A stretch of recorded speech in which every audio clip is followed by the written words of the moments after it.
This week, Kevin Bacon goes under deep hypnosis and comes out hearing a stir of echoes. Reese Witherspoon is the femme fatale at the center of some best-laid plans. And Janine Garofalo and Sheryl Crow are in danger from the Minus Man.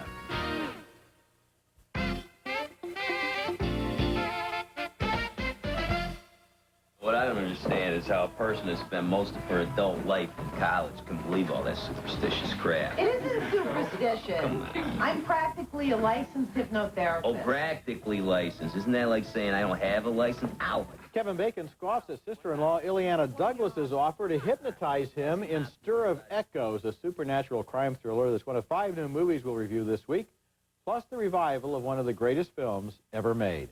I'm Roger Ebert, film critic of the Chicago Sun-Times. I'm Joyce Kulhawik, film critic for WBZ-TV Boston. It is great to be back.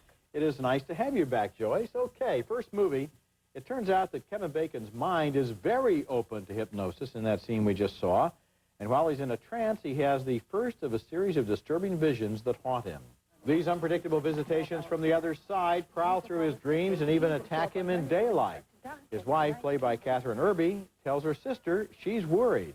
I can't get him more than 6 feet from the couch. Why? That's where she appeared to him.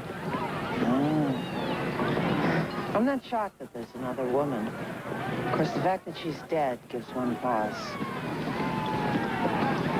We are talking about a ghost here, aren't we, Maggie? Yes, we do seem to be talking about a ghost. And somehow it's connected to a sudden premonition he has that their babysitter has kidnapped their child. Go. Whoa, stop. Take it easy. Give me my kid. Tell me where she is! You tell me where she is! Hands off! Tell me where she is! Hey, everybody shut up. Are you okay? That girl kidnapped our son. Is that your child? You asked him about Samantha. I'm asking about that boy who sure as hell doesn't look like he belongs to you. Wait, I can explain this, all right? The babysitter has a motive for her action. She's the sister of Samantha, the name of the young girl who visits him in his vision. What are you doing? I'm supposed to dig. What do you mean? I'm supposed to dig. Who said? I see. And what's Jake doing? Jake is helping. Stir of Echoes is an effective thriller. The film places its supernatural events in a blue-collar Chicago neighborhood and allows the key events to happen to people we come to know. This is one of Kevin Bacon's best performances, and I like the way it depends on its story and characters to scare us, not just special effects.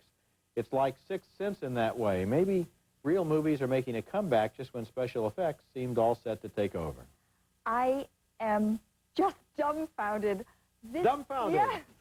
This film escaped me. There's a point in some movies where I feel myself just deflated, where all of my energy and enthusiasm goes out because I know just where it's going. And that happened to me right in the middle of Stir of Echoes. This thing was headed right for the predictable climax. When it happened, I wasn't scared at all. And I felt like the wife in this movie had gone to great lengths to get certain information that she had about what was wrong with her husband, and then ignored it and just kept treating him as though he were insane. She just kept throwing up her hands and kind of walking out and leaving as though they didn't know what was wrong. I guess a lot of what you say makes sense from a logical point of view, which is not the point of view I looked at the film from. And I agree with you that we can kind of see where it's headed, but it's the journey, I think, that was interesting, the Kevin Bacon performance as this guy whose life is totally taken over by this strange manifestation from outside his knowledge and outside his experience. And that kind of got to me. I kind of enjoyed that. Boy, it didn't get to me at all, but let's move on. Okay. Our next film is a 90s film noir psychological thriller called Best Laid Plans, starring 2 fine young actors, Reese Witherspoon and Alessandro Nivola. In this scene, their characters, Lissa and Nick, have just met, and they are talking about how each of them is planning to get out of the dead-end town in which they live. I will collect my inheritance. And when all that is accomplished, I will quietly, promptly leave Tropico. Just that easy. No. And how? Before long, Nick gets involved in a shady deal which not only puts him into debt, but also puts his life at risk. I don't have your stash. Then I want preparation. You don't have it by Sunday. This is what your world will look like. The plot is further complicated by Nick's old college buddy, Bryce, played by Josh Brolin. He's holding a girl hostage after she accuses him of rape. When he calls Nick for help, things really start to spiral out of control. Kill her. It's why I got the call. Give you the nerve. It's out in the open now. Don't pussyfoot around. Kill her? Best Laid Plans is a difficult movie to talk about without giving too much away. Alessandro Nivola gives a very subtle performance here, well balanced by Reese Witherspoon's and Josh Brolin's characters on either side of the spectrum. Best Laid Plans is an engrossing tale that twists and turns on itself like a vortex, pulling these characters down. I really like this movie. And I didn't. And I thought that the vortex was just all too vortexable. One of the problems with this movie is that what happened as it got deeper and deeper into the labyrinth of this plot and more surprises were revealed was that eventually I just became aware of the plot as this outside instrument that was manipulating these characters, and so I lost interest in them as people because I felt, well, they're not really in control of what's happening here. They're just being pushed around like a pinball. You know, and I would have said, I will say that in fact, it isn't that they're just being pushed around. They're certainly being put through their paces, and this is a very dark world that they inhabit. But these characters go through something, and they do come out the other end in a certain way, so it's not as though they're just puppets. And I thought the performances were so good, particularly this Nivola's, that he is a full character, that I was very engaged. The performances I'll give you, but you know, there's a whole group of films now, and I think in a way it started with Tarantino, and then you get all these other movies like Go and so forth, where there's just a plot and a half. And in a way, all you need is a plot and a quarter, or maybe just a plot would do. You don't need that additional layer of stuff that you get impatient with. No, I thought it was an interesting plot. I thought the layering worked. I thought it pulled me in, and I thought it was very consistent and very well thought out. I didn't find that it was too Baroque, if you will. Okay, coming up later in the show, Rosanna Arquette and Ali Sheedy struggle to stay afloat in the poisonous waters of Sugartown. Here, I've seen as you meet so many directors and all. This is... My headshots. And coming up next, Sheryl Crow and Janine Garofalo are intrigued by The Minus Man. Well, he must not be in much of a hurry. What makes you say that? He'd be on the interstate. I don't like the billboards. A drifter played by Owen Wilson meets a troubled young woman played by singer Sheryl Crow early in the chilling new movie The Minus Man. In that scene, he's so soft-spoken and ingratiating that how could she ever guess that he's a sociopath and a serial killer? After he finishes with her, the killer named Van moves on, deciding to stop for a while in a small town where he rents a room from a postal worker and his wife. Keep your distance. I suppose. Well, don't. Don't. Leave him alone. Let's give him a chance to get adjusted first. His landlord gets him a job at the post office where Van meets a fellow worker played by Janine Garofalo. What are you doing later? I have to go to the library. But I'll call you. When? As soon as I get your number. I never gave you my number? You never gave me your number. People keep disappearing whenever this guy is around, and here he joins on a hunt for one of his own victims. My opinion is you could miss a body in a search like this. We keep our eyes to the ground, but we're told to look at the trees as well. I guess in case he hung himself. I look harder than anybody. I look so hard I forget there's nothing to find. The Minus Man is a psychological thriller of uncommon power, maybe because it's so quiet and devious. Since we know his secrets, every scene in the movie, especially his relationship with Janine Garofalo's postal worker, is filled with suspense and uncertainty. The director and screenwriter, Hampton Fancher, is skilled at building suspense. He puts all of his cards on the table, and then he makes us wait and wait and wait. At last, we agree. Yeah. I saw this movie at Sundance about 8 months ago, and it really got under my skin. I saw it again, and I saw even more in it. And I thought the key to this was this Owen Wilson's performance. Yes, yeah. Oh. The strange thing about this character is that although he's evil by any conventional measurement, he's the victim of his own very deep, obvious mental problems. And yet, at the same time, he kind of wants to do the right thing and do what he should be doing, except that sometimes what he's doing is completely off the map, and he doesn't have any understanding of that. Yeah, uncontrollable urges. The man is undoubtedly insane, but he is the guy that we will say, but I knew him. He was so quiet. How could No, this he never be? caused any trouble at work. He You know, never, and he I've is been, that man. I've been such an admirer of Janine Garofalo's over the years, and here she gets just the right note. She doesn't just fall for this guy. She's been around. She's a little cynical. She stands back, but she kind of likes him anyway. And the way that they get closer together and further apart, and we realize the danger that she's in, and she doesn't. Exactly. Is and really, that escalating tension yeah. as he starts to get more and more boxed in, and then we see what he's going to do next. I thought it was a terrific film. It really, really pulled me in. Coming up next, the Hollywood streets are paved with heartbreak in Sugartown. Can I get your autograph? I'm delighted to give you my autograph. It's actually for my mom. Yeah. Our next movie is Sugartown, a hip and hilarious romp through the L.A. music scene. Not as broad, but more poignant than This Is Spinal Tap. It does tap the same material with an aging group of rockers at its core, trying to land a record deal. They're played by Duran Duran's John Taylor, Spandau Ballet's Martin Kemp, and Power Station's Michael DeVar. I am not that old broad. Listen, Nick, she's younger than you are. Get with the age, Bert. But you want to make a record or not? Not that bad, I don't know. There are bluntly funny, carefully observed, and quintessentially rock and roll moments like this one involving Rosanna Arquette's character and her husband, Clive. I'm starting to think about that North American tour you were on right after we got married. You could have met that space cadet on that tour. I mean, you were still drinking then, weren't you? Weren't you? Meanwhile, I was off shooting that Paul Schrader movie, where I might add I could have easily had an affair with Willem Dafoe, who was lifting weights and extremely pumped.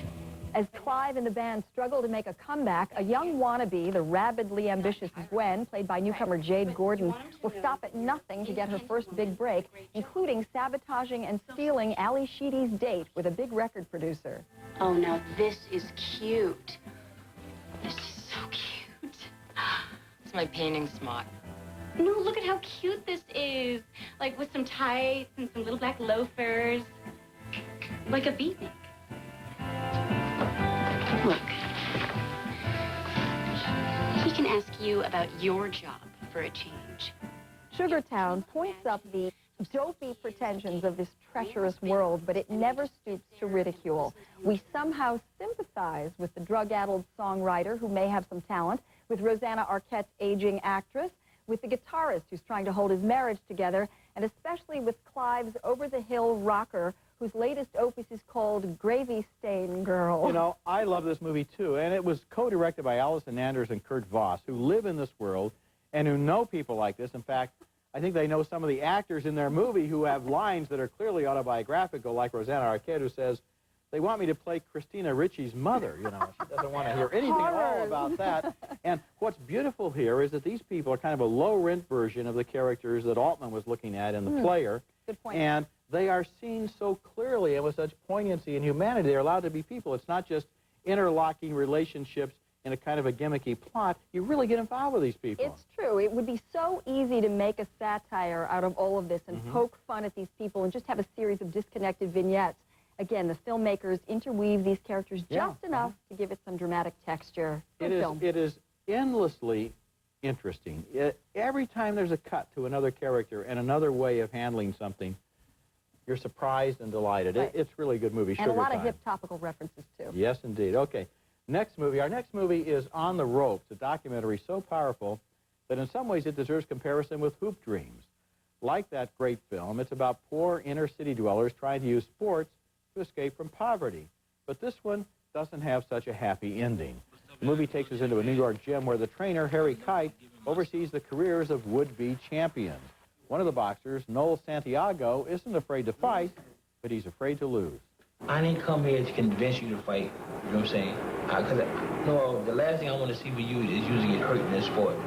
But I'm telling you this, as long as you keep walking away from things, you're going to always fall short in life. Another boxer, George Walton, seems to have a chance at the big time and even has a manager, but he hasn't seen any money yet. I've turned down more fights than guys get all year. I've had to call up. It's embarrassing for me to call up Cedric or somebody and say, George can't make it this month. Here are his hands. For me to have a fight one night, then the next day, I don't have nothing to show for it. And here's the center of the movie and its most heartbreaking story. Tyrene Manson is a promising young boxer who's law-abiding and respectable, but she has a house full of relatives to take care of, including an uncle who is a drug addict. When cocaine is found in her room, She claims she's innocent, but she loses everything. I tried my hardest to even get up out of there because I don't drink, I don't smoke, I don't get high.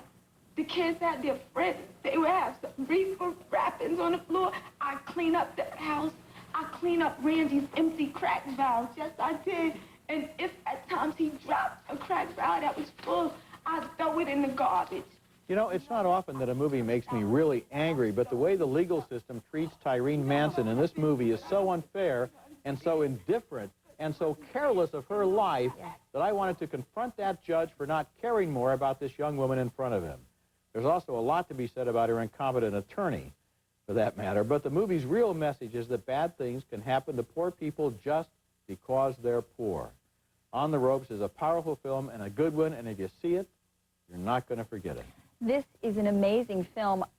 I felt in that courtroom scene that was one of the most powerful, dramatic moments I'd ever seen in a film. It was horrifying to see what these people were up against. They are literally fighting for their lives. That's the operational metaphor here, and it really works. And she has a shot of about 5 minutes. Exactly. Or maybe 3 minutes to save her life, and I'm sitting there on the screen. I want to shout out suggestions to her. She doesn't put it in the right terms. She can't get through to the judge. He doesn't care. It's just paperwork to him. And her lawyer is utterly, completely out to lunch, having already screwed up the original court appointment because he forgot it. There are other subtle things about this film that make it really powerful, where the documentary filmmakers put their camera, because we get to see real things happen as they really occur. This is a wonderful, wonderful story that puts you right in the face of these people. Sometimes a documentary like this is so powerful it makes a fiction film just look kind of weak. Truth is more powerful and stranger than fiction. On the Ropes. When we come back, the revival of a film that makes almost every list of the 10 greatest titles of all time. Enchanté.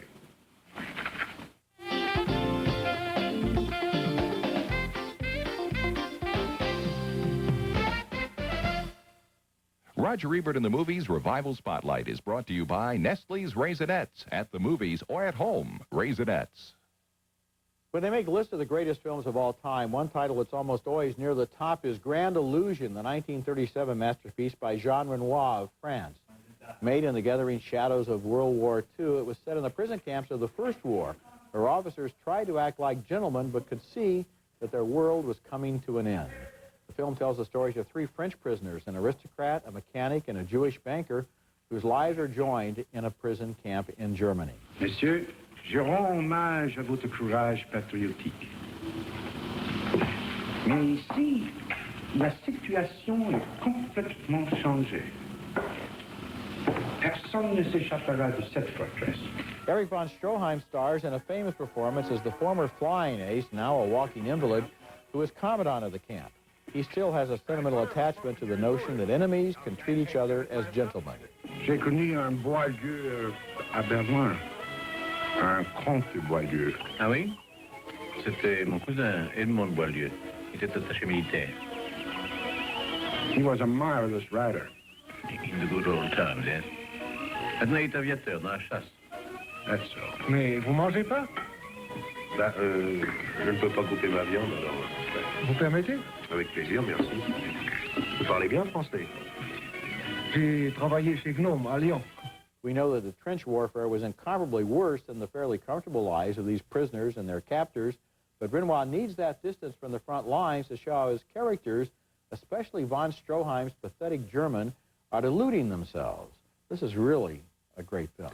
It is amazing to look back at this film from now, knowing what we know about war and the brutality that people are capable of, and see how gentlemanly and courtly this interaction is between the officers in a POW camp. It's hard to imagine that world existed, but then that's the point. It was on the verge of disintegration. I know, yeah. The irony in this film is that these people are still trying to behave as if civilization exists, and all around them, it's ending. We'll be back in a moment.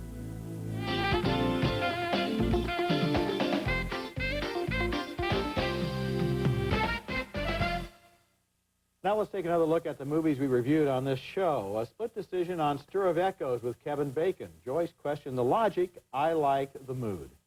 Another split on Best Laid Plans, a complicated thriller starring Reese Witherspoon. I found too many plot twists, but Joyce found the film really engrossing. 2 thumbs up for The Minus Man with Owen Wilson's strong performance as a dangerous loner. 2 more thumbs up for Sugartown, a hip and poignant slice of rock and roll life. It opens next week. And finally, 2 thumbs way up for On the Ropes, an unforgettable documentary. So, Joyce, thanks a lot for being here again this week. So happy to be back. Thumbs up. This was great. Okay, remember you can hear our reviews on the web, both Joyce and myself, at ebert-movies.com, part of Go Network. Next week, more new films, including For Love of the Game, starring Kevin Costner as a baseball player who falls for Kelly Preston. That's next week, and until then, the balcony is closed.